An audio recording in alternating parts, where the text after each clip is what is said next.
नमस्कार मेरे YouTube की टाइटेनियम आर्मी मित्रों, मेरा नाम सुरेश है और मैं पंजाब का रहने वाला हूँ। आज मैं आपको मेरे मित्र के साथ घटी एक सच्ची घटना के बारे में बताने जा रहा हूँ।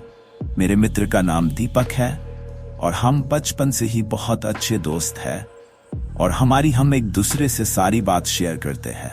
हम जब कॉलेज में आए थे तब दीपक सगाई हो गई थी।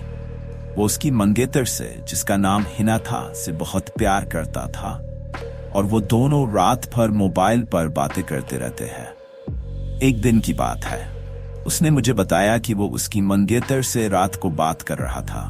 दीपक ने उसकी मंगेतर को मिलने के लिए बोला तो उसकी मंगेतर बदली हुई आवाज में बोली, तू ज्यादा मत बोल वरना तेरे को वही दफन कर दूंगी।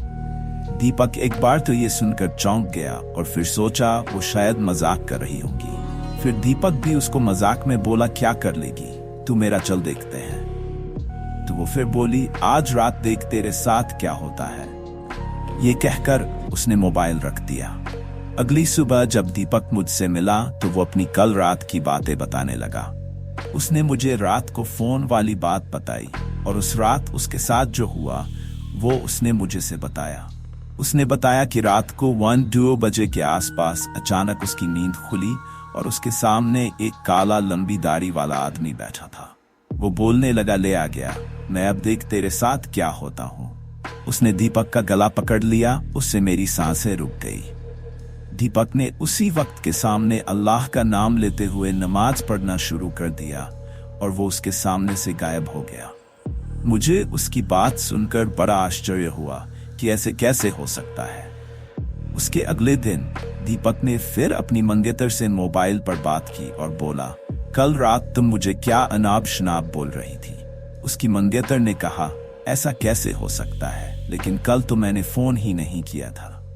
ये सुनकर दीपक के रोंगटे खड़े हो गए और उसने तुरंत फोन काट दिया। उसी वक्त दीपक ने मुझे फोन किया कि उसकी मंगेतर की तबीयत खराब है और कल उसके घर पर चलना है। अगले दिन हम दोनों तैयार होकर दीपक की मंगेतर के घर गए। वहां हमने दरवाजा खटखटाया तो उसकी मंगेतर सामने खड़ी थी और बदली हुई आदमी की आवाज में बोल रही थी कि तू फिर आ गया ना, तूने अगर अंदर कदम रखा तो यहीं पर तेरी अर्थी निकाल दूंगा। दीपक बोला कि ये क्या बोल रही हो तू। दीपक आगे था और जैसे ही उसने घर में कदम रखा, उसकी मंगेतर ने दीवार पर टंगी तस्वीर उतार कर दीपक के सर पर दे मारी। उसके सर से खून बहने लग गया। दीपक के ससुर और सालों ने उसकी मंगेतर को पकड़कर बिठाया। फिर उसके सालों ने दीपक के सर पर पट्टी बांधी। हिना के दादाजी ने बताया कि हिना को जिन्न का साया लग गया है। इस पर दीपक के ससुर ने उन्हें अपना मुंह बंद रखने को कहा। थोड़ी देर रुककर हम वहां से सीधे अस्पताल जाकर ढंग से पट्टी करवाई। उसके अगले ही दिन मुझे दीपक का फोन आया कि हिना की तबीयत बहुत खराब है और वो अस्पताल में भर्ती है। दीपक ने बाइक निकाली और हम दोनों जल्दी अस्पताल पहुंचे। वहां पर पहुंचते ही हमने डॉक्टर से हिना की हालत पूछी तो उन्होंने बताया कि उसकी हालत बहुत नाजुक है। कौन सी बीमारी है वो पता नहीं चल पा रहा है और उसके घर वालों को डॉक्टर ने दीपक को घर ले जाने को कहा। सभी हैरान थे कि ऐसी क्या बीमारी है जिसका इलाज डॉक्टर के पास भी नहीं है।